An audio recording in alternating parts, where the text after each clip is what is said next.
Welcome, and I want to thank everybody for being here this morning as the Wareham Public Schools goes through the process of explaining the fiscal 2013 school budget. Good morning. If you want to take one of each one of these and have a seat down at the end of that table, that would be great. Thank you. Excuse the interruption. Not a problem. Whoa.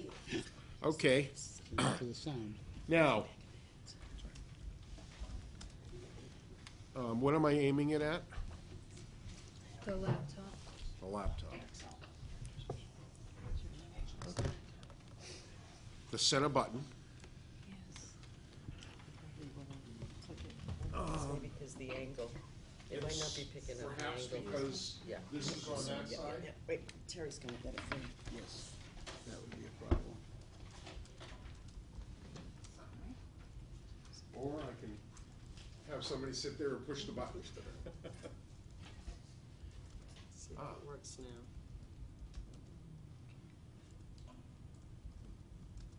That's the center button. I saw the red light go on.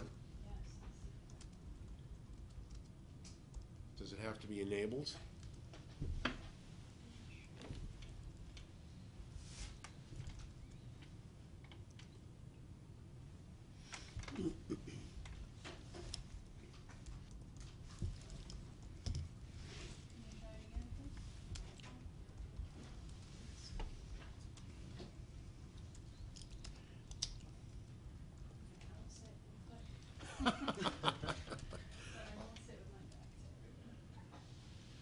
Okay, so we're trying now for the second slide, which talks about the timetable.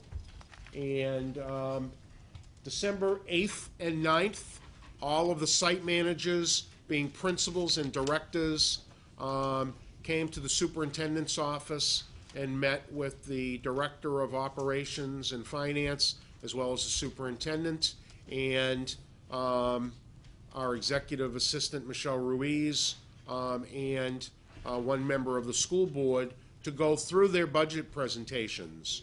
And that was the first look at the numbers. We added some things, we subtracted some things, and that brings us to today, where is the second cut at the budget. So the numbers have been changed in the accounting system. Some numbers have gone up, some numbers have come down. And this is where we are today. Now moving to the third slide. And Excuse me, Barry. Could you go back one slide, Terry? I think it's important for everybody to understand that on the 18th, that it is a public hearing. We encourage everybody to be there by charter. Not only the FinCom, but the Board of Selectmen will be present, and we hope everybody will at least watch, if not attend.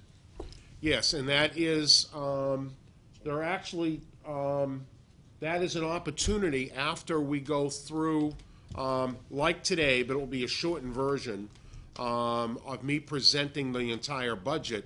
The public is invited not just to observe it, but to make comments. So, you know, it is public comment, and the school committee listens to that because we purposely don't vote that evening. There is a meeting held a week later where the school committee then votes the budget and may have some additional conversation after that public hearing. In fact, the school board will hear, the entire school board will hear this presentation on January 11th, and there will be discussion that evening. We do it again on the 18th, and then the vote is on the 25th. So, trying to move up. Now it's working. Except I went the wrong way. So let's try. Okay. All right. What am I trying to communicate? The money we have requested is needed because we have an achievement gap. You will see a slide about the achievement using CPI, which is a measure, an cumulative measure using MCAS scores of Wareham versus the state. And you will see there is a gap. and that our children need more to close that gap. There's another chart showing how Wareham has been funded next to the average spending above minimum net school spending, which, by the way, for this last year, for fiscal 12, it was 13% above the minimum net number. In Wareham, it was 1% above. 12 percentage points worth over, for this school system, that would have been an additional $2 million that we didn't have to operate. The state's current funding formula is inadequate. So when someone says that you're funded at what the state says is the minimum level and that is enough, they are inaccurate. That formula was put together back in the 1993. Healthcare costs have gone up double digit almost every year, and through analysis, all the extra money that has come has gone into that in-kind healthcare cost. So none of the additional money has been available for classrooms and for educating students. And communities that want to do a better job educating their children have one tool only, which is at the ballot box to look at an override. And as much as most people don't want to hear that, it is the only tool if you want to spend more than what you currently have for revenue. It's the only tool. Or hard decisions have to be made, and you pit one department against another department, which I don't believe is the best way to go.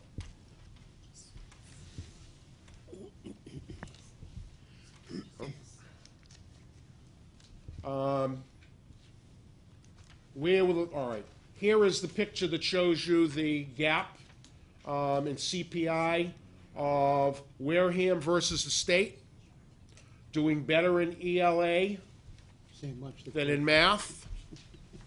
You can see the difference, and that is the gap that we are trying to close.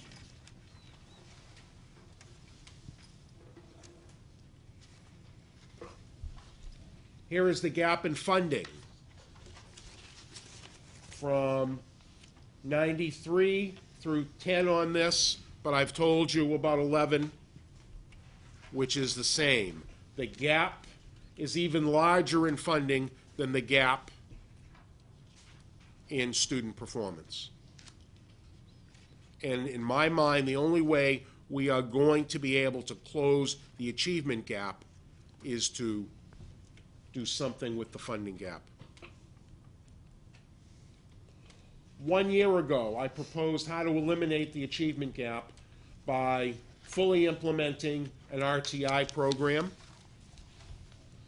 by implementing an enhanced supervision and instructional leadership,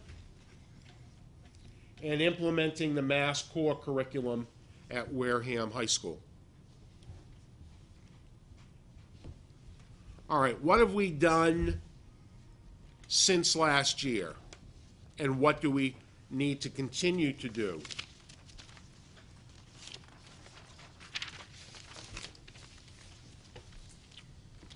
Well,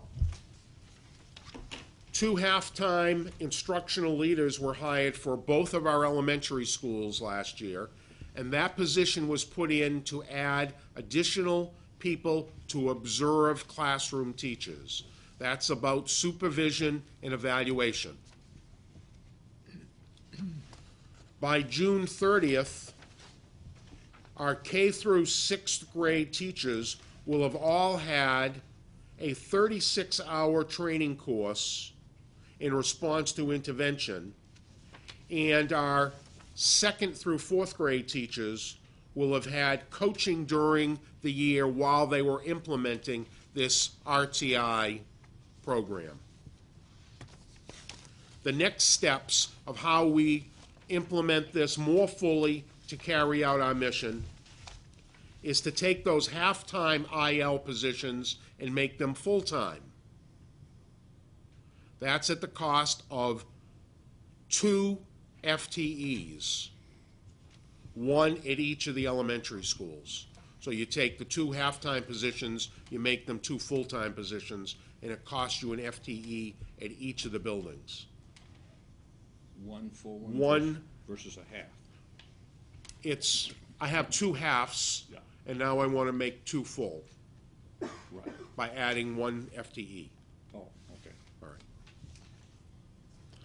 All right. Grades 7 and 8 teachers will be trained, so we're going to continue the RTI training through the middle school. And the coaching during implementation will continue for grades K, 1, 5, 6, 7, and 8. Because beyond putting people into a training course, there needs to be somebody that comes into the classroom, observes, and coaches the person that's implementing the new program.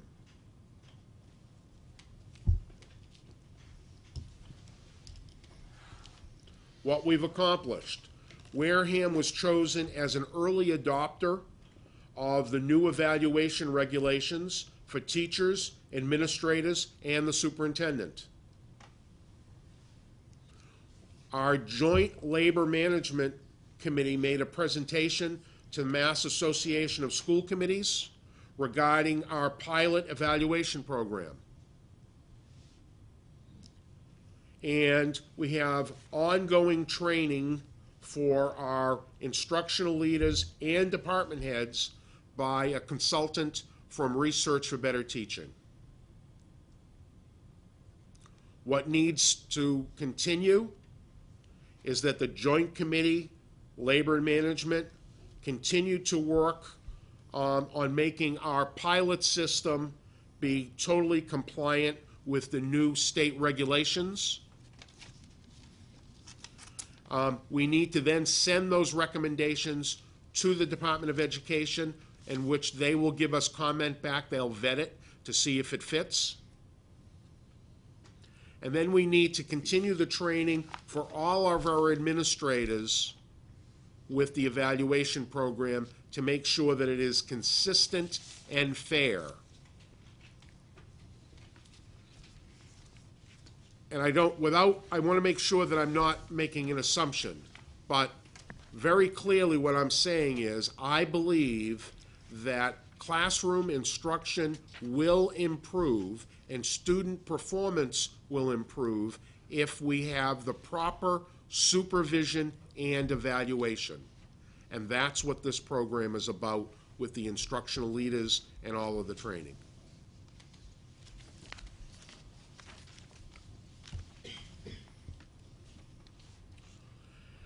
Progress. At the Wareham High School, we have a new block schedule that was negotiated.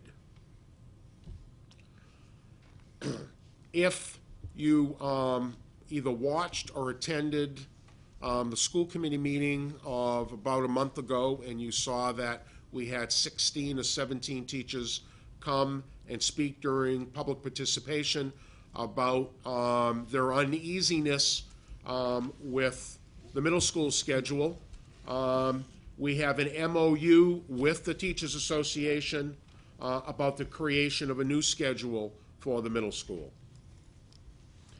We have a new literacy curriculum that has been written during this year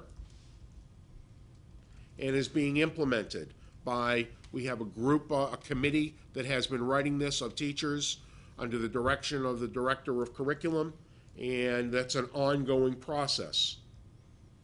Next steps.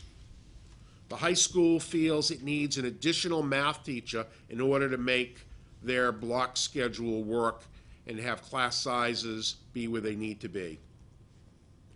We need to rewrite the math curriculum at the high school so that it is aligned with the Common Core standards. We have applied for a grant for training of all of our advanced placement teachers at Wareham High School so that they get more training and that we have more participation in those classes. The entire math curriculum needs to be aligned, and we need to buy materials for that math curriculum as well as for the literacy curriculum. Where is the money going? You'll see the one-page report next on the slide where we have the net school budget broken into its 7 major categories, and then non-net will be shown separately. So here we have the one-page report minus the transportation, which is taken off of this. And so the totals at the bottom don't match this particular document because this is only net school spending.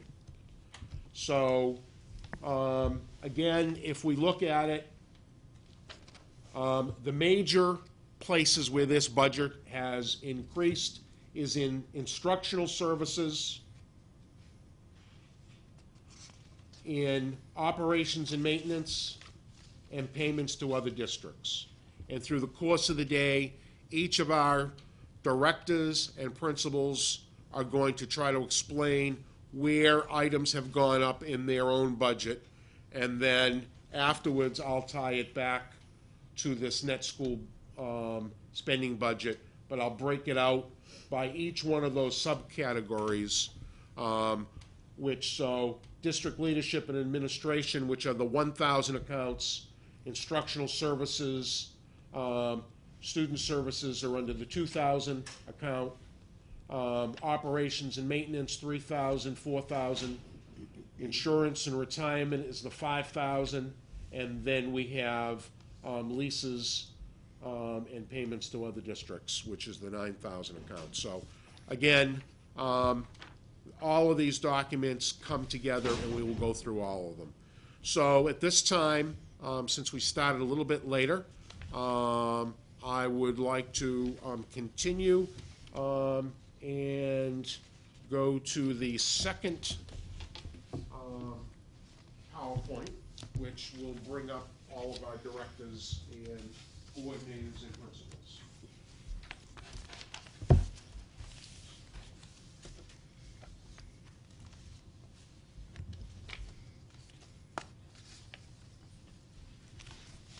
A little technical break while I change PowerPoints here, please. If anybody hasn't had an opportunity to take one of those documents on the front, please do. And so I will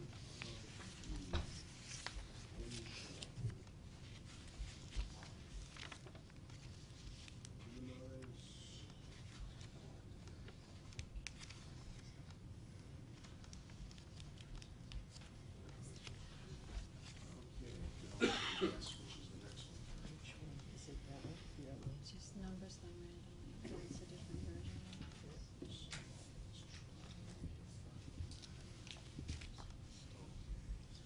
That's No, the that's the one. correct one. Yep. Yep. That's the one.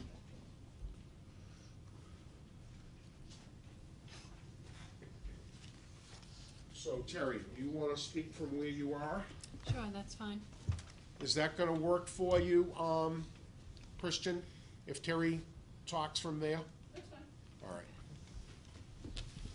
So, again, this is where we have all of our coordinators. First person up to bat is Terry DiFilippo, our coordinator of technology.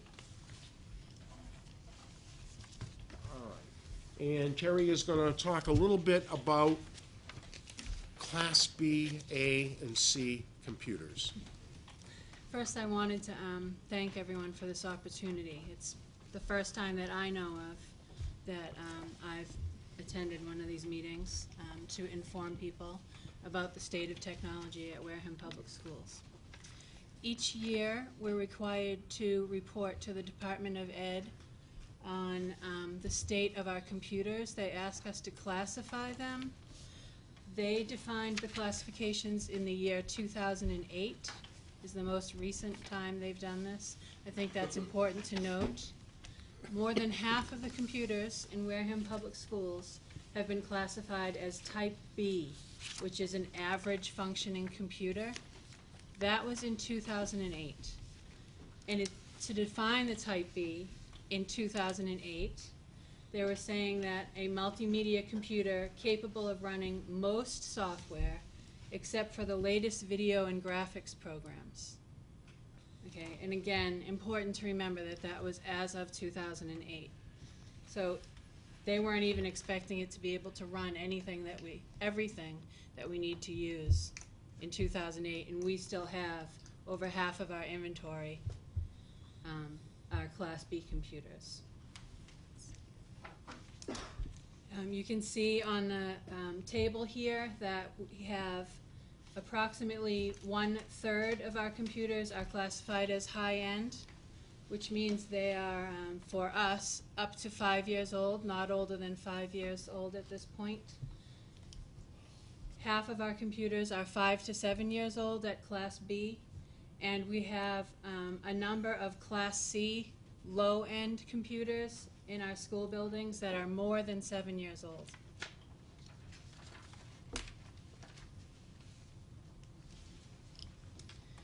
The next piece of data that DESE calculates for us is a ratio of students to computers.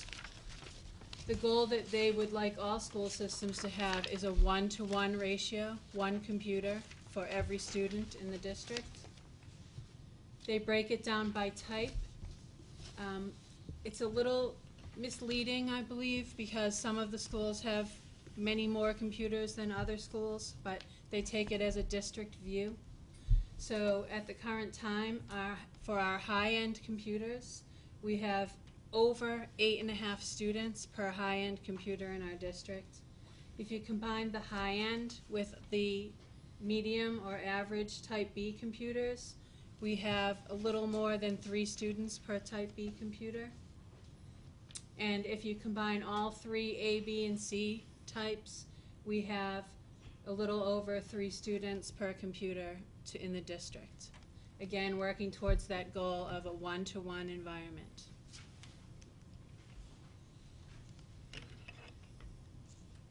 In the tech plan, they also ask us if we have a computer replacement policy.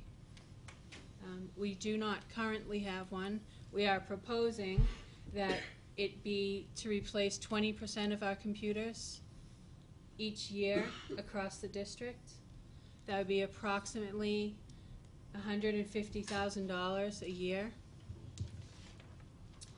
And our second goal, of course, that supports these computers would be to implement wireless networks side by side with our wired networks, which we are in the process of learning more about, but we suspect that that will be over a 5-year period of time, $80,000 per year to implement. And we want those wireless networks because we want to have a network that will increase in capacity so that as we move to a 1-to-1 environment and add more devices and computers to our network, we have things like bandwidth and cable access that will handle the additional traffic. And all of this is working towards the goal of our students being 21st century students and being proficient with the 21st century learning standards. Before we move on, does anybody have a question for Terry about our technology department? Terry, there's a question on your left, on my left. The town is in the process of spending some $400,000 on servers, et cetera. Will any of that investment that the town is trying to make into improving their information technology be of benefit to the schools? I believe it will. I've been talking a little bit with Matt Underhill and Dr. Rabinovich, and certainly the increased and improved infrastructure in the town wireless and the servers that serve the town hall area will increase our network capability. All of our buildings are tied together through a wireless network. And I met with Matt and the gentleman that had done that originally, about increasing the bandwidth. And that's one of the things today, that the more users you have, as we try to get to a one-on-one environment, if every child in this building, all 700 of them, were online, that's a huge amount of bandwidth versus the days when originally, you had one computer per classroom, which was for the teacher, and maybe you had 2 computers in the back of the room. So, it's just by leaps and bounds. It's just a straight arrow going up for the amount of use, and that we want to use technology as a tool. It isn't that we're teaching children necessarily how to use technology, but we're using technology as a tool for them to learn what they need to know and be able to compete in this world out there.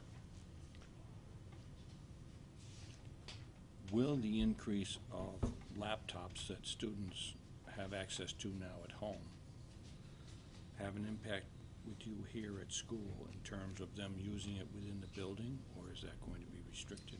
That is what we're currently looking into. We need to make sure, though, personally, I would love to see the students using the technology that they use outside of school, in school. And I think we all agree with that.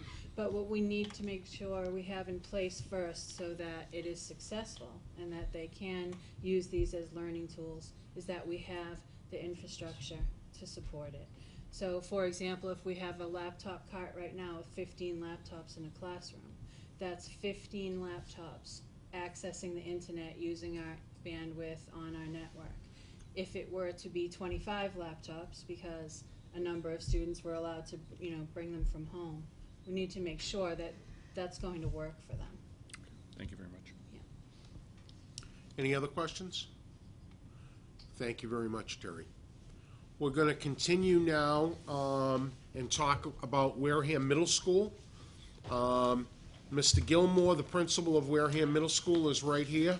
As we say in the business, come on down, Howard. And in the on-deck circle, we have the high school principal and high school athletic director.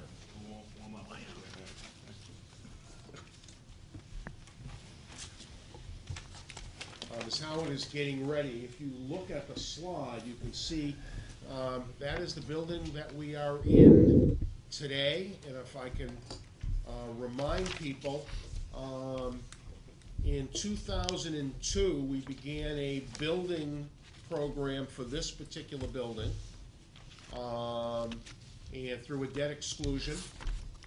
That program was completed in 2005. The building looks beautiful.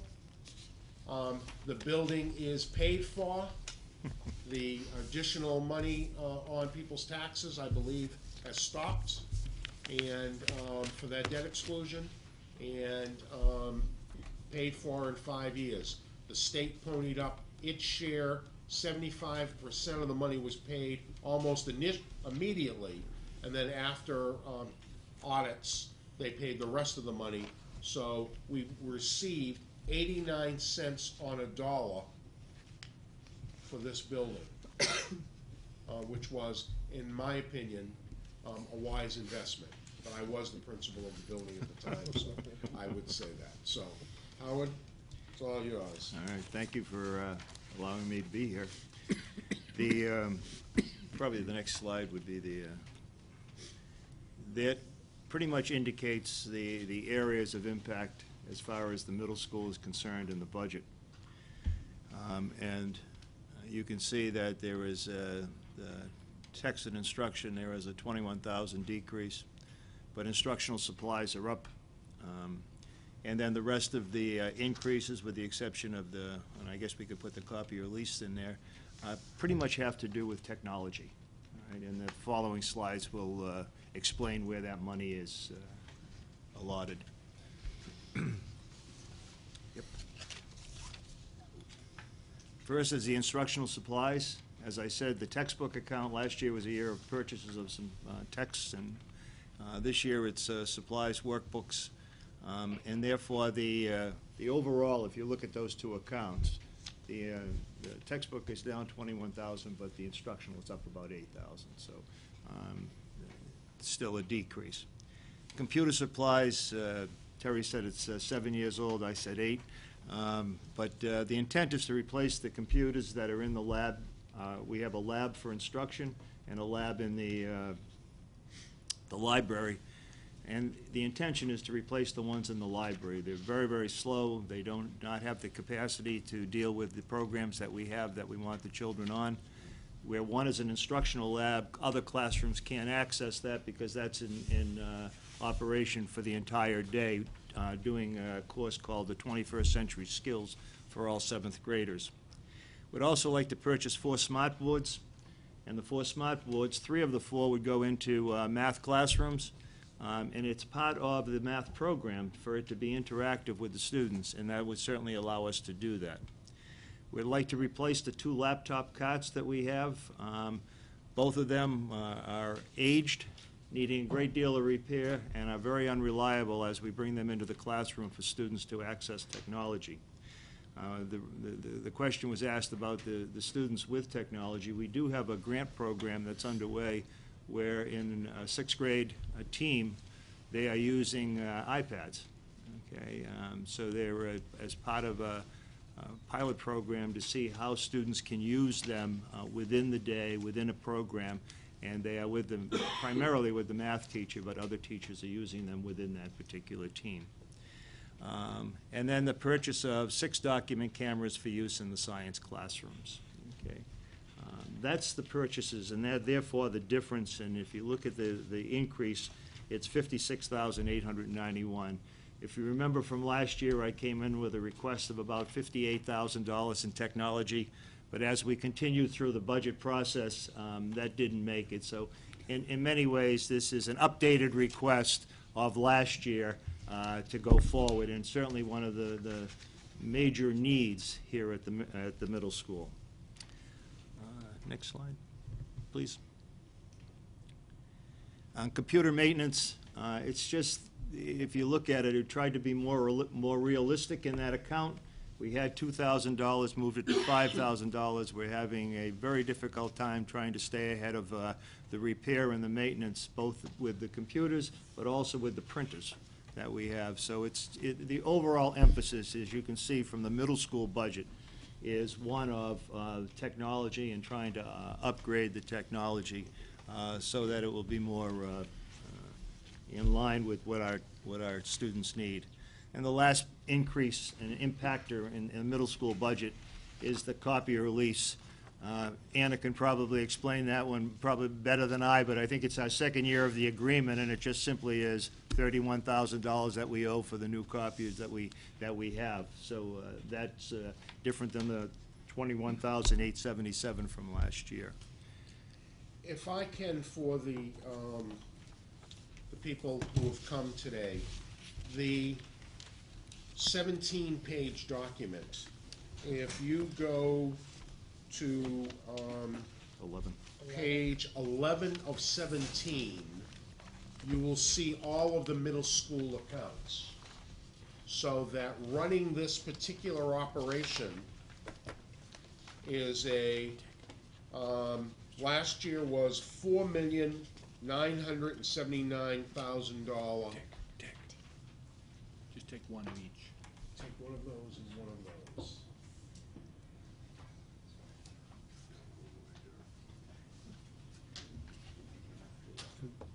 That's the cord. And if you, Watch out for the cord. Unless you'd like to make a grand entrance.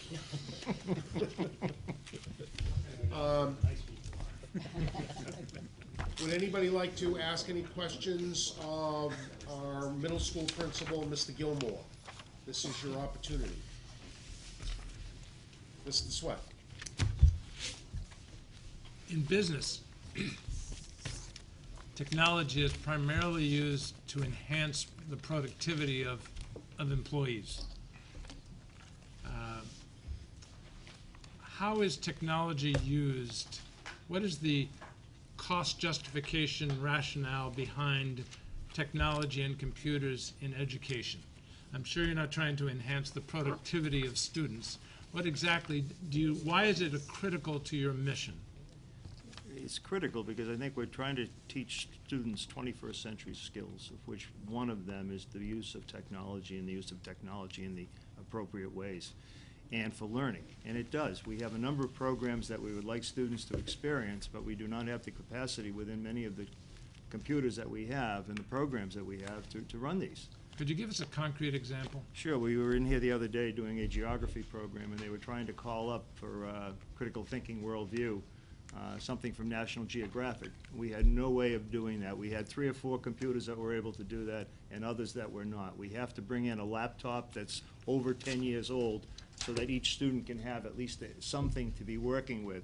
So in that particular instance, we were not able to bring up that program for the students and for them to be able to use as within the instructional program. So I find that a challenge for us all the time. So I think teachers and most of the programs we have software capabilities for interactive programs with students, and we don't have the places for that to happen. Certainly, everyday math is an example of that. And I would like to make sure that we have the infrastructure, that we have the things that we need for our students to have those kinds of experiences and be able to use the technology in that way for them and for them to participate with it. I think Terry is correct that eventually we're going to have probably the iPhones here or something. We're going to have some other way that kids are going to be able to use and to access technology, but we certainly are not there at this particular time. So I guess my concern is that we have the technology that students can access and staff can access.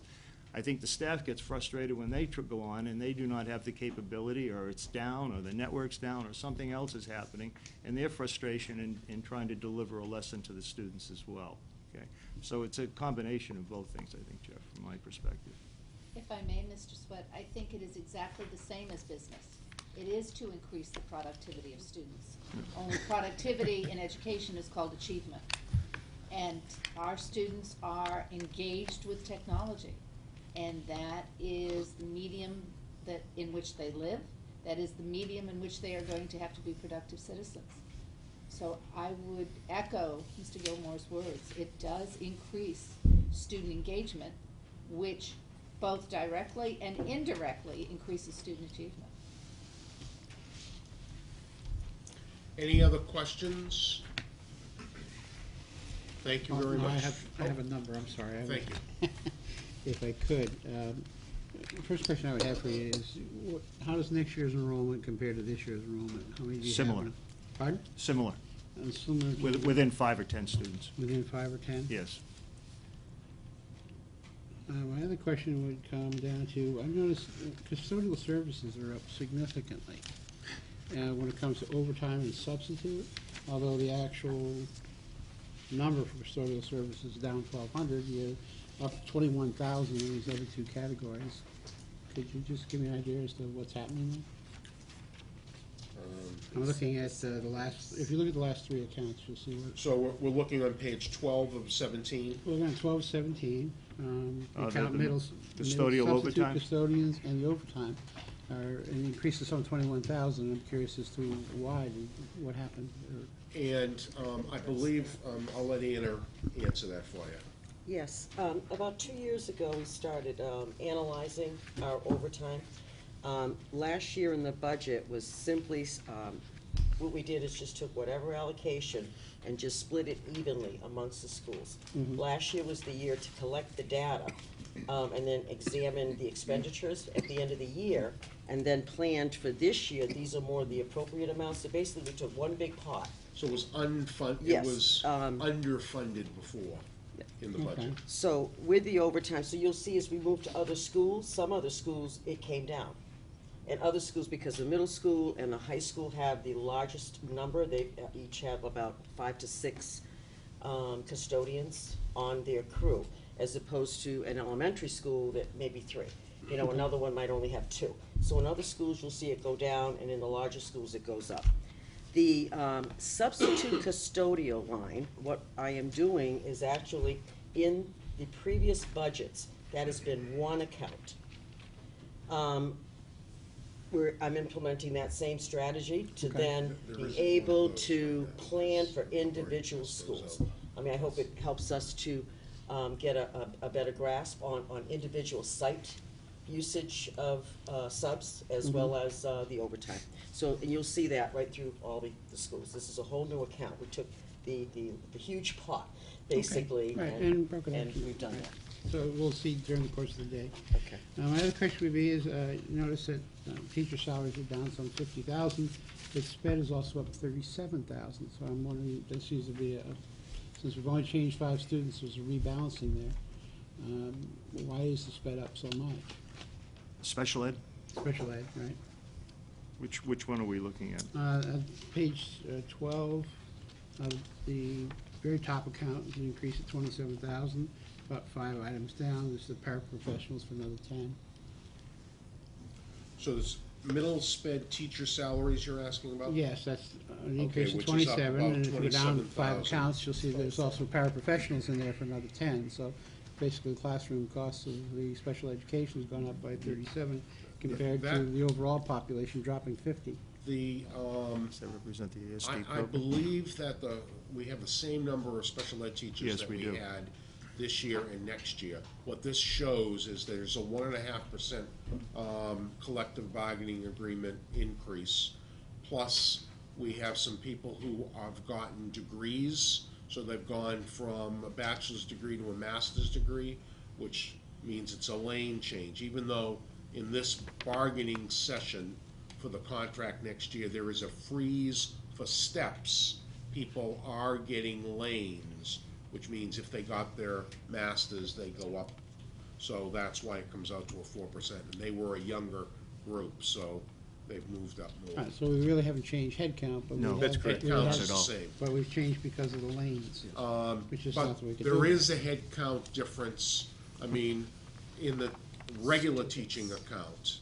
The reason that is down is that the middle school took the brunt of the budget reduction after town meeting. And I was gonna save this for later, but I'll say it now, where some town officials may have said that there were no layoffs because of the budget that was passed at town meeting. That was incorrect. There were 8 people who were laid off here in the school system, and all 8 of them came out of the middle school. Okay. So that's why the decrease. So even though there's a 1.5% increase, just like with the special ed population and people getting master's degrees, so that number would have gone up, but it's gone down because there are fewer people here. So the number that we're seeing for regular teacher salary would also include lane adjustments, right? Yes, yes. Hopefully, my final question has to do with substitute teachers. That number seems to be continuously growing. What are we doing to address that? It's not just, and I'm gonna go beyond the junior high school, because I know it seems to be system-wide now. We're paying tremendous amounts of money out in substitutes.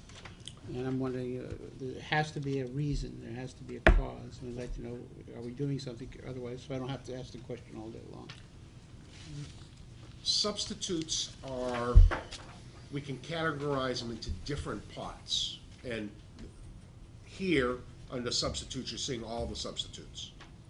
But when you have a fairly young staff, and in the education field, better than 50% are of the female gender. We have people within, that have children and maternity leave. And so where you may not have that as the percentage as education does, that is something. I mean, somebody's out for 8 weeks, it's 40 days of substitute time. On the other hand, we have people who may be a little bit older and go out for, a number of years ago, we had somebody out for cancer for about 1.5 years. As well as, so that's one category of subs. We also have people work with students, and students sneeze and blow the nose and come in with germs on their hands and touch everything, and so the staff does come down with things, which is another issue. And we have training going on, more training than we've ever had because of RTI. For instance, on one of our half days, we have a full day of RTI training for 25 teachers. Well, we get subs for those 25 teachers so they can be in training on that half day. So that goes into the sub account as well. So it's professional development, it's long-term illnesses and maternity leave. Every one of our administrators, and I'm saying with two of them sitting here, if they felt that there is a pattern of abuse, then we address that to the full extent that we can under the law. The first two groups that you described, I would think historically would tend to be pretty similar. Okay, I know we've had some enrollment drops, I know we've had some layoffs, et cetera, so I would say maybe we might even see a small improvement there. I don't know, it could go either way. That leaves me coming down to the last section, which basically says, it sounds to me that the RTI has had an impact on the whole issue of substitute teaching. Would that be a fair evaluation? RTI and other training, because it's not the only training okay. that's gone on. So, yes, So- all of our trainings has an impact on that budget. But And it continues, RTI is continuing next year for grades 7 and 8, as well as some of the coaching that will go on that requires some Okay, substance. I'm not blaming it all on RTI, it's just that we're putting emphasis, and we want to put increased emphasis on Yep. it. And this is an area that, if that's what we're gonna do, then we would expect continued increases But I would in the also, substitute numbers. I would also say that we were very, very careful about minimizing that. So Okay, we no, I scheduled the trainings during the in-service days so that we wouldn't need subs, and during the early release days to minimize the impact on subs. But clearly, when you have 25 or 28 people going to training, there's going to be some impact on the substitutes. But we have it about as minimal as we can possibly have it and still get the training in. Okay. Okay, I think I'm done. Thank you, Mr. Swett. Two things. I'd like to draw everybody's attention to the middle school salary regular line, which is about the 8th line down on page 11 where the middle school starts. You can see that in 2011, the spending was about 2.6 million. In the year in which we are currently operating, it's 2.3 million, and it goes down from there. So you can see the impact of the layoffs on Howard's regular salaries. But back to your point about substitutes. I share your concern about the growth of substitutes, and I have had that concern for a number of years. As a result of that, just recently, a study was completed of all the time off days of regular teachers for which substitutes might be used. And that obviously includes sick, but it also includes personal, it includes professional, it includes school training, all those things. As a result of that study, there is still some aspect of this number, which is when you roll it all up, comes close to $500,000 a year. I'm saying system-wide. That I remain uncomfortable with, and continued scrutiny is going on to satisfy yours truly. So I share your concern. Okay.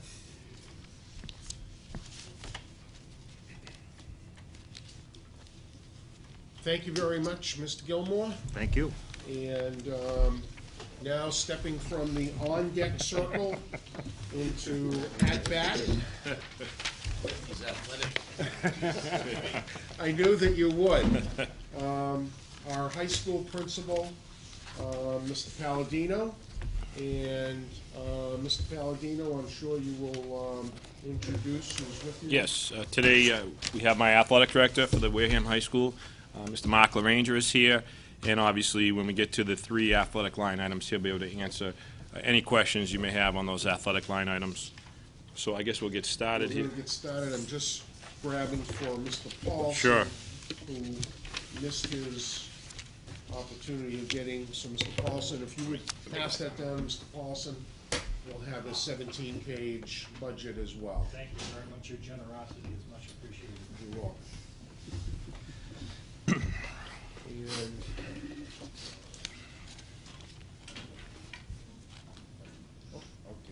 I had the same problem last year. So we'll get right into the nuts and bolts, into the budget. And so if we can just, I tried you to, don't want to spend any time looking at the pretty picture? okay, I tried to spread this out a little bit so you could see it. Hopefully it works for the folks in the back. But I'll stick to the accounts that went up or down more than 10%. Happy to report that we have completed our NEAS reaccreditation process. We're still waiting for some final reports, but we're done with the fiscal process where we had 16 folks that came down from various schools throughout New England and were a part of our reaccreditation process with their site visit. So you can see that that account that constitutes conferences, graduations, and memberships went down almost 60%, and the large portion of that was to cover the site visit and the requirements for the site visit and the self-study as well for the previous year. So you can see that went back down to reality. Our textbook account, like Mr. Gilmore said before me, we have students that do not have textbooks in classes. We have what we call classroom sets in classes, which means the books don't leave the classroom. We have kids that share books. Our textbook account has been devastated over the years, and we're trying to bring that back up so we can purchase this year math books. There's a lot of pressure on us with our math scores, and it doesn't help that we can't have kids bring home math books. It's a tremendous resource, obviously. They're taking worksheets home with minimal instructions, and the textbook gives them the guided instructions. And just when you get to your justification, you'll see that I added that number, that $20,000 on the textbooks, does not include any money really for math books. Because if you went out to buy algebra books for every freshman at the high school, we're talking about $100,000. So that $20,000 is replacement costs only. So I don't want people to think that that's all. And and I understand you were trying to be modest and not have it go up too much. But trying to make it realistic. We know the times that we're in. Last year, our teachers union negotiated, as part of the negotiations, a new schedule for the high school. In doing that, basically all the teachers agreed to teach one more class, which was great on their behalf. But as you increase the number of classes, you also have to increase the number of instructional supplies. So we did go up marginally there, not even enough to cover the added classes, but hopefully enough to Band-Aid it together. Last year, my pencil and paper account, which basically is the paper for the school, was cut. We were able to kind of get creative with Anna. We did some good work there, being creative to absorb the cut, but we do not have enough paper as it is to get through this year, so we're going to need that money put back in the account. The instructional other is the same idea. These are the elective courses that we added. Again, every teacher added a course to their schedule. Counselor supply, everything else kind of stayed the same on my first sheet, and I'll just continue on. The next increase is equipment contracted, and certainly that the price did go up there, and I'll have Anna speak to that if there's any questions at the end on that. Equipment repair, 4%. I'll stay away from that. Technical supplies. Part of our NEAS sightings, the biggest sighting they had, because they gave me a preliminary oral report when they met with me, their biggest concern was our lack of technology and the age of our technology. In the past, we have taken technology and repositioned it. We haven't replaced it. I know Howard gave you a number of 8 years of age is the average age of his technology. Ours is about 8.5. So there's an increase there of about $8,000 to try and get one of our computer labs up to speed, and it's going to cost us close to $20,000 to do that. The last, the copier lease, rather, was another line item that did go down. We're happy to report that, and that was some creative negotiations on Anna's part to bring that down. And that's pretty much it for plus or minus 10%. I'd like to just turn to the next slide, which gives you a justification. Right, athletic expenditures is Athletic expenditures was 6.83. I know Mark has broken it down, and maybe you can just kind of touch upon the increased costs we've incurred over the last few years with athletics. The last 3 years, every ref, every season has a dollar increase, and it doesn't seem like a lot, but for instance, a sport like football where there's 52 refs times 3 is $156. Boys and girls soccer is 72 refs times 3 is $216. So those little costs add up, and it hasn't. We haven't had any adjustments to cover those. The total of refs for the fall increase is $612. For the winter was $495, and for the spring is $595. On top of that, our transportation costs have gone up significantly, average about 50 cents or so per trip.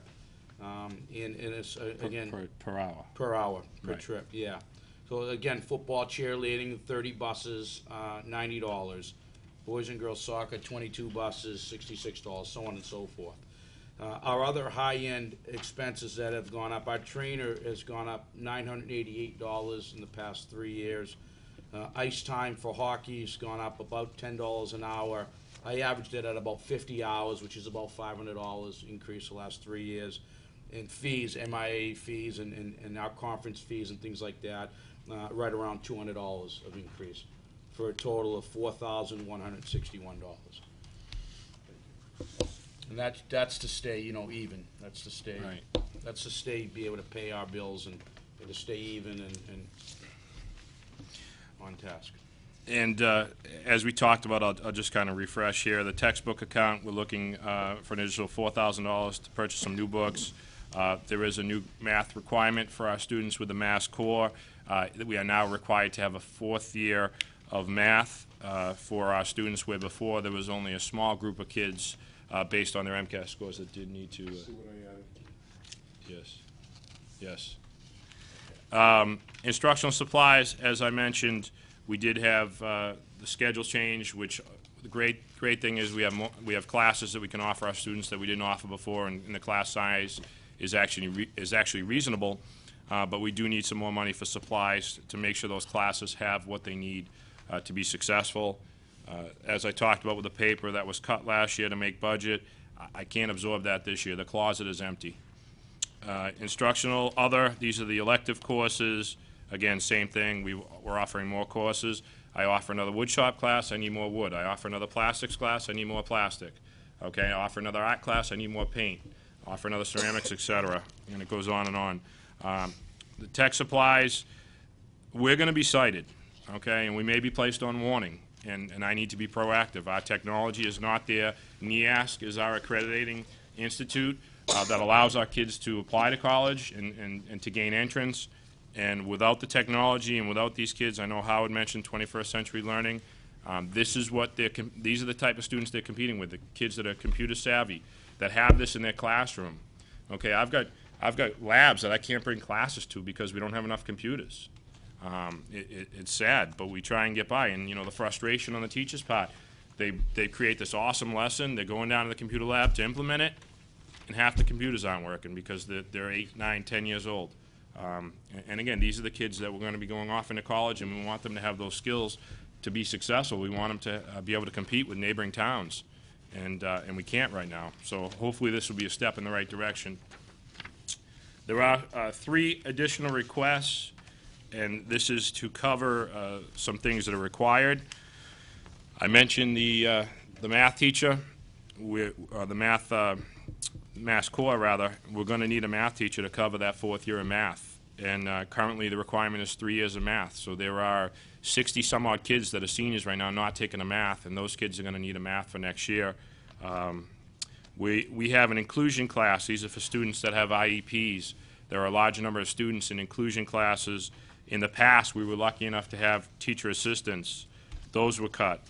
And so the teachers are getting frustrated because there's a lot of kids, their needs are not being met, and it makes it it makes the education process flow when you have some additional hands in a class that's kind of needy and has some students that could use some extra help, remediation, things of that nature. A few years ago, we lost a full-time secretary. As I'm sure Terry can address, DESE is requiring more and more paperwork from my secretaries, more and more documentation, and it's just, they're here till 4 or 5 at night and they're burning themselves out. And even then, the things aren't getting done. We really are in the need for another clerical person, and we're asking for a part-time secretary to make up for that cut 3 years ago. And that is the end of my report. I'd be happy to take any questions. We're on page 13 of 17, begins the high school list of accounts. And if you go over to page 15 of 17, you see the bottom line. Last year, the high school operation cost $6,320,372. And he is requesting a total of about a 5% increase, but a lot of that are on things that are not in his control, that we will answer any questions that you have. Mr. Yes. Paulson?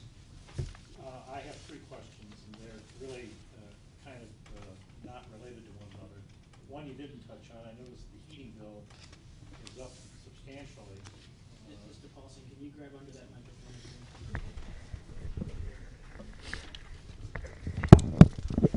You're being televised, Dick, so. They've got your good side. They got my good side? Excellent. That's why I'm sitting here. I noticed that the heating bill, actually it says high heating. How appropriate. Is up $23,000 in an era where fuel costs are generally going down, not up. So that's my first question as to why that's up so substantially. I think when you look at our school compared to other schools of the same footprint, I think you'll see the 103 is probably pretty low. I think the 80 was not as accurate as it should have been, and I believe the... It was an underfunded, Yeah. underfunded account last year, if you look at our So heating Anna use. looked at the actuals, For and the the actual actuals was and- above what we had it budgeted. I would... Especially since it's a tight budget, we want to make sure we absolutely have the commitment to the contracts that we have to pay. But again, I would encourage you to peruse through the other schools, and I think you'll find for our square footage and our occupied time, we're basically open from 6 a.m. till 10 p.m. Monday through Friday, and then some on the weekends. I think when you look at that and compare it, I think you'll see the 103,000 is modest. Scott, I'm not gonna ask you to pull it off the top of your head, but if you looked at the BTUs that were expended over the last couple of years, are you in, basically at the same point, or are you seeing a greater increase? Our therm usage is actually down. I could get you some numbers specifically. I'm not going to I don't have them in the back of my head, but I know our custodians do an excellent job about making sure that we get that building up to a certain temperature and then the heat gets shut off. They're creative. They keep the pumps going to get that residual effect of the heat. Sometimes I have to tell them, you probably should have kept that on for a little longer. But they do a great job, and again, I encourage you to look at the other schools, and I think you'll see for the largest building, open the most number of hours with the largest group of kids, I think $103,000 is very modest. Well, thank you for that. Thank Now my you. second question, Sure. and getting back to something that Barry touched on the textbooks. If I understood it correctly, and he can correct me if I'm wrong, that were we to get new textbooks just for algebra, it would cost roughly $100,000. $100,000, that's correct. So to expand on that for just a moment, if we could, if we were to get new or newer textbooks for all subjects, including algebra, what might it cost? Jan can probably give Jan's you... right across from you. Is that a softball or? No, that's okay, because I have been lobbying with the superintendent. We're facing a major issue that you'll hear more about this afternoon, in that the national standards have been adopted by Massachusetts as well as 48 other states, and that has changed our curriculum frameworks, which changes what we have to teach. The greatest impact is high school mathematics. So your question is quite insightful, Mr. Paulson, because if we do what we need to do, we need to purchase new math books for all math courses at the high school. The rigor and the intensity of mathematics, it has been raised by quantum leaps to bring us aligned with international standards in science and math. And what we're looking at is a minimum cost of about $100,000 per math course. So that would include Algebra 1, Algebra 2, geometry, trigonometry, statistics, and calculus as minimal. Now, not all students would take calculus, so that might be a little bit less, and not all students would take statistics. There'd be sort of a trade-off there. Obviously, when we go into quantity of purchases, the prices also go down. And one of the things that we have been negotiating, and that quite frankly I'm quite proud of in the district, although it's a double-edged sword, is that when we purchase textbooks, we are able to negotiate free interactive online support with those textbooks, which is great for the students from home, but doesn't currently work great in the schools. So the number of actual hard copy textbooks that we would purchase versus the number of online licenses would also affect that price, because you can do a trade-off and it's a little bit cheaper to get the online license. But you're roughly talking $500,000.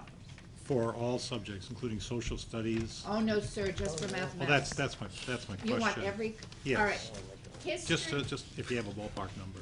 if I have a ballpark number, in English language arts, the increase is in informational text, moving to a balanced literacy approach, so we need to purchase or have online access.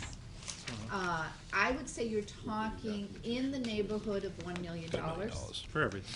for everything. Okay, that's. Roughly. Okay, that's, from my standpoint, that's fine. I Okay. didn't mean to take everybody's time up. Fine, is it okay to put in the budget? Well, it may not be okay to put in the budget, but I'm curious, as I think we all are, as to what the cost would be to do this. Or we could go with And- tablets and download them. And you suggested that we might be cited. We will be cited. Cited sounds like a bad thing to have happen, and I guess it is. What are the what levels are there different levels of citation? And Right. what are the consequences? If we are on warning, we'll have to have a plan as far as moving forward, how to get out of the warning status. Ultimate consequence could be we lose accreditation. But we'd be placed on warning is kind of where we're just on the edge one way or the other. We're either going to be just on warning or we're just above warning, but we'll know probably in just a few weeks. So if you put on warning, if the school system is put on warning, is it then 1, 2, 3 years to remediate it? I believe it's 2 years, a 2-year years. plan to have it, and they want an action plan before the end of the school year as far as what your plan is to remediate the problem. And one final, I apologize. Sure. A fourth question. And I've talked to Barry about this in the past, to some extent. And that is that we spend a lot of money on special ed. It's mandated, it's the right thing to do.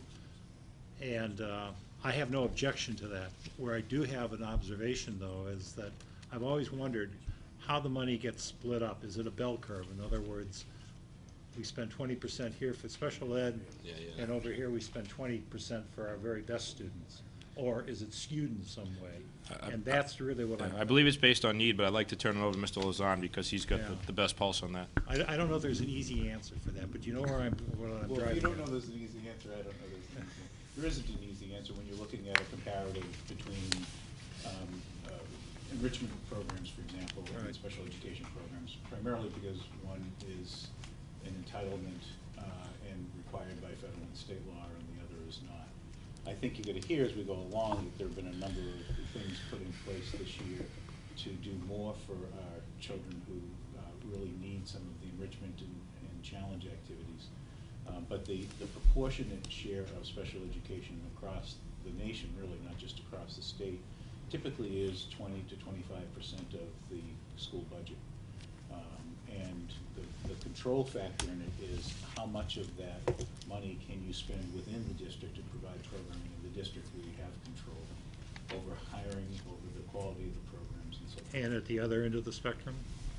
At the end, for advanced, I don't have a percentage. I believe one thing we can talk about that is an enhancement that we really haven't had is that with the implementation of our RTI structure, during one period a day, what we call an intervention block, our teachers are, instead of heterogeneously grouping the children, we have all abilities, they are homogeneously grouping children so that we can give a third tier of instruction to children that need it, predominantly by our special ed teachers.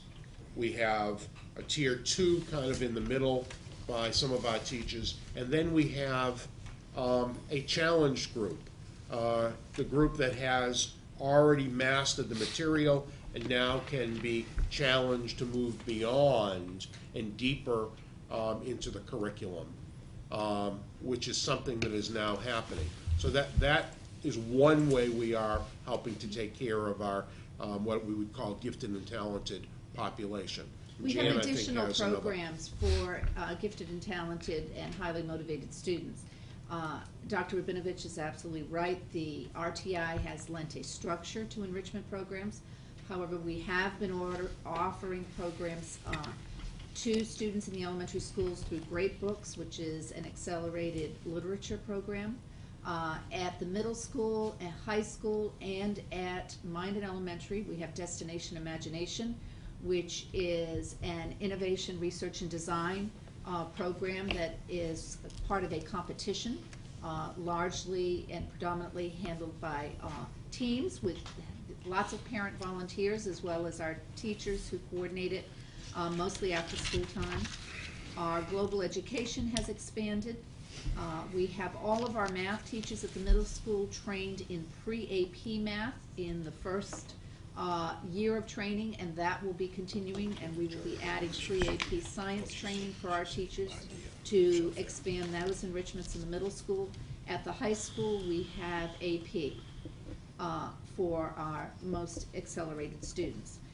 To put a percentage on it, which I know is what you're asking. That's exactly what I'm asking. I'd have to go through and sort of tweak it out of the budget. Is it the same as what we are spending on special education? I couldn't tell you, quite honestly, because one's an entitlement program and one is blended in with regular education. The other thing I would just add to that, Dick, is that we're really good at what we're looking at is apportioning existing funds. So another example, and I think it's a great question to ask the two elementary principals when they come in terms of how they're scheduling to allow for some of the challenge activities. But also, this year is the first year that I've required that special education teachers provide some regular education services through the RTI program. That's apportioning a very heavy piece of the budget into regular education, which in turn allows for the opportunity for the regular teachers to be able to do some of those challenge activities during the intervention blocks. Okay, well, thank you. One answer I would offer you is, I was surprised to learn at a school council meeting at one of our elementary schools that when they started talking about enrichment activities, it appeared that most of the enrichment activities at this elementary school were the result of parent volunteers through the PTA. Any other comments before we move on? Just a question. Sure. You mentioned that your computers are 8.5 years old as an average. What kind of an operating system are they using? What do we use? Is it Microsoft? They're Windows. Is it XP? Is it previous? Most of them are XP, just about all of them. Some are still 2003. Would I be correct in saying that it's anticipated that next year Windows will probably stop supporting XP? Windows has actually already stopped supporting XP, and we are working on moving to Windows 7. Thank you. How do you get online here? Of course, we are in 2012 in a few days. Well, from my point, is I have XP at home. My wife had one that had the next generation. Excuse me, could you speak up Yeah. a little bit? 'Cause I we have can't XP quite at hear. home, and for most of my documents in Excel or Word, I'm using a compatible system of office Yep. management. But some of my friends in the Finance Committee are already eons beyond that, and I have to bring in, it'll run a conversion program, but I'm really hampered sometimes when I'm trying to take documents from one system to another system, and I'm sure that they're struggling with some of those issues of an antique like what I'm using. It would seem to me almost impossible to think that what you would do in the middle school would integrate into the high school as a continuous flow if, when they get up to high school, Yeah. they're working with some extremely old systems. You have a major problem of trying to integrate your middle schools and your high schools from my perspective. Is that, I would agree to a certain extent, although what the middle school has is not very far off. They're almost in the same situation as the high school. The building itself is newer, some of the technology is newer, but Dr. Rabinovich, how long ago was the middle school rebuilt? 2005 is when the building was completed. So over half of the computers in the middle school were purchased from 2003 through 2005. 2003, 2004. But we are having that same situation, purchasing Office 2007, we should be purchasing 2010. Some are still using 2003, and the files don't always convert so nicely, but. And we that's a are- frustrating piece, is we have spent a lot of money over the years on different programs, and we're bringing in new technology that we kind of have to move back down to make it compatible, so it is a frustrating process.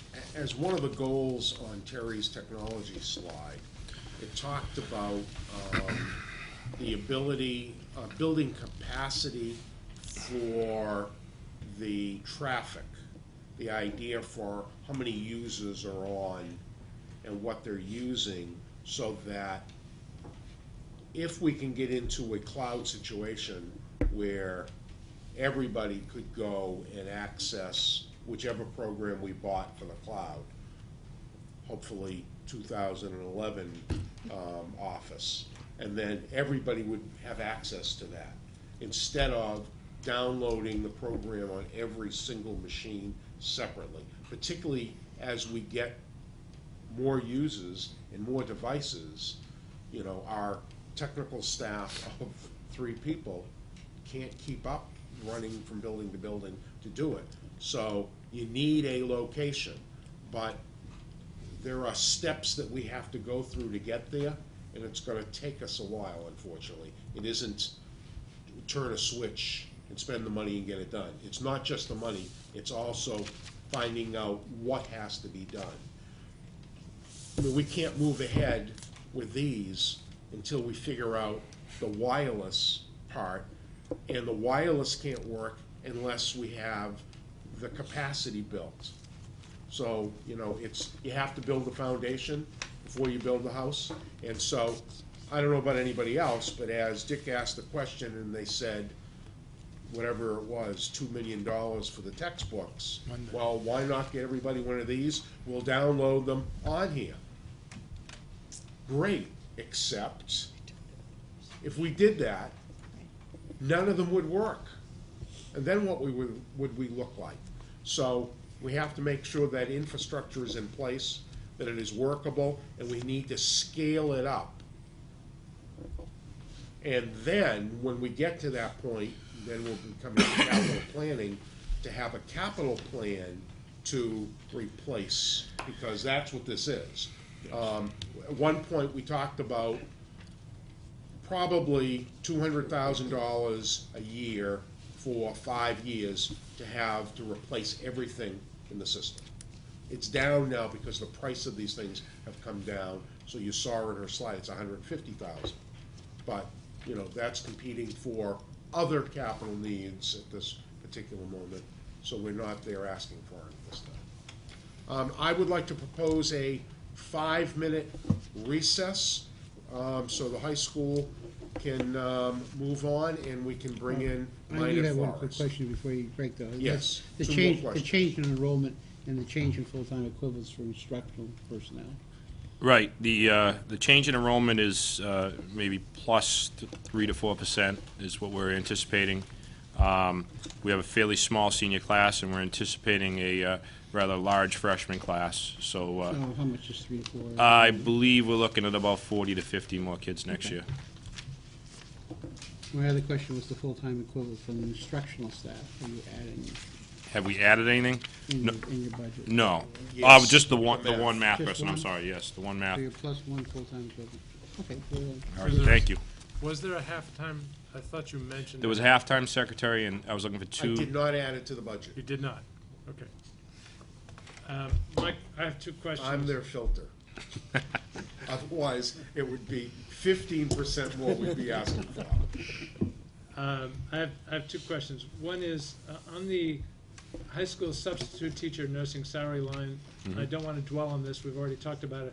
My question is, when it went from 93,000 for this year to 109,000 for next year, did you personally budget that line item?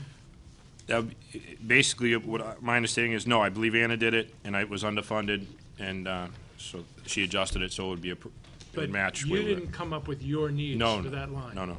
So you really, and how is a substitute in the high school?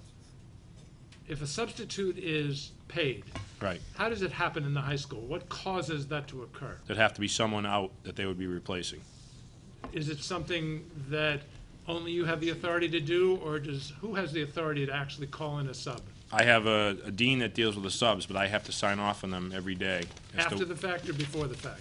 During the fact. Okay.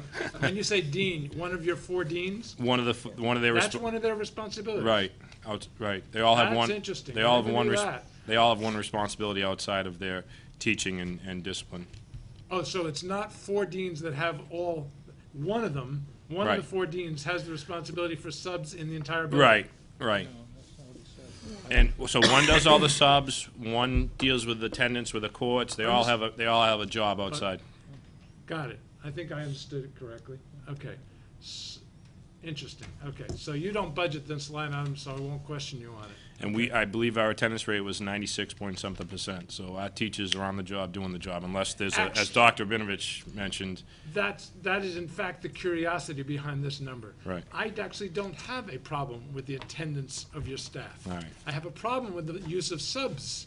So it's somewhat of an anomaly that we're dealing with, that we can't figure out why the subs are being used, but I don't want Right, to dwell on it. and I do want to mention, if I can, we did away with with study halls this past year. So before, where you could herd 3 or 4 classes into the cafeteria and have one sub, we have no study halls. So every period there is instruction going on. Obviously, as a principal, I want the teacher there as often as possible. But as Dr. Binovich mentioned, we have young staff. There's a few people have had some major illnesses. Knock on wood, everyone's back and healthy, but you never know. I almost have to apologize for asking the following question. But I have to, just because we're in times like this. Once again, in business, if you're struggling to create a surplus or a profit, depending on the type of business you're in, you sometimes go back to your core competencies. Now, the state, of course, defines the core, if you will, and then you add to that core, because I know you and I and many others believe in a diversified experience for a student for a variety of reasons. Right. One of your core competencies outside of the defined core, for example, would be DECA, which is not only a classroom program, but it's an extracurricular program, and there's been fabulous success at both the state and, in some cases, the national level. If you had to go back to your defined core competency, that's with a small c, okay, meaning you get to define what you really do well and where you really add value, and delete programs that you don't really feel good about you don't need to say what they are, okay? And they're not all that, they're not chosen as much by other students, et cetera. How many programs do you think you could delete, and how many FTEs would that impact? Obviously, what I'm getting at is if you had to retrench Right. back to some level to save dollars, what would be the impact on FTEs and programs? Well, anytime, maybe I could step back a little bit. I mean, our students dictate what programs run. Okay, the students select their courses. Obviously, we have requirements that are required. So to answer your question, the students drive what classes are offered and what classes aren't. Whoa. I've heard a student complain publicly that they didn't have a program because they wanted it and you said you couldn't offer it. So they don't drive it completely. Well, let me finish. So we take their courses they select, okay? And if we only have 3 or 4 kids that sign up for that class, and I know what the class was, okay, it's very tough when I'm in front of the school committee to run courses and say, well, we had 4 kids in this advanced placement course, and then I've got certain school committee members saying, well, your average class size is this. We try and make it so it's manageable. Obviously, our goal is to try and keep the class size down, but also to run the classes that the students would like to see. There are certain classes that 2 or 3 kids would love to see, but I can't rationalize that. I can't go in front of Dr. Rabinovich and say I'm running a class with 3. I want a minimum of 13, 14 kids to run a course, and even then I'm scratching my head. Is this realistic? So to answer your questions, I don't see a course or a teacher that I could cut because we have X number of teachers in each department. Department heads get involved. Here are what we need. These are the basic core classes that we need, and in each department is different based on local and state requirements. And then we look at, as you talked about, that well-rounded education. How can we offer these electives? At this point in time, based on requirements, local and state, student interest, I don't see a class that, obviously there might be one class here and there, but it wouldn't constitute an FTE. So what if the school committee said to Dr. Rabinovich, we can't afford to run a class that doesn't have 25 kids in it? How many programs would you be eliminating? I'm just guessing here. I'd probably be eliminating probably 12.5 different. 12.5 Yeah, electives. yeah. And how many FTEs would you be able to save if you did that? I guess that would be 1.5. You'd eliminate a dozen or so programs, but only eliminate 1.5 FTEs. I'd eliminate if it was. I'm just trying to. Yeah, understand. I'm I'm sorry. It saying would be you're wrong. no, it'd be 3. I'm sorry, 3 teachers. It would be. So you'd eliminate a dozen or so experiences for students. Right. And you'd eliminate 3 FTEs. 3 FTEs. But radically alter the curriculum And that you the could average offer. class size would probably be in the high 20s at that point in And time. so those 3 FTEs before benefits would be maybe 150,000, something like that. I'm doing. I would defer to have a longer conversation about this at another time, because I've got 2 principals who are on the on-deck circle. Okay. And I think Scott is reaching, and I don't necessarily agree with the mathematics. Then I'll defer, then I'm happy to defer, but I would like a good answer to that question, not because I like the idea, but because it may become a requirement, that's all. And when we come before, maybe on the, one of the next budget thing, and I Fine. have everybody Thank there, you. I'll ask Scott to think about that answer a little bit. I'd like to go to the other end of the spectrum and back to the 3 to 4, because those 3 or 4 students obviously have interest in the subject, clearly. How many different requests do you get for classes where you would have 3 or 4? I'm trying to put it in my Yeah, own I'd mind say what it would there's cost us. There's probably about 5 or 6 requests for That would have 3 or 4. where there's 3 or 4 kids. Sometimes it's like an advanced business, and most of the time it's AP courses. So if, just to answer it more fully, is it possible that those 3 or 4 children that may want to take Spanish 5, and we don't have an instructor, could take it on the online course? We're hoping with a different vendor that might be an opportunity. Right now, with the vendor we're using, it's So, not. all right, but, so that is one way that can be handled, is by online learning. We currently have one vendor, and we'll have to explore that.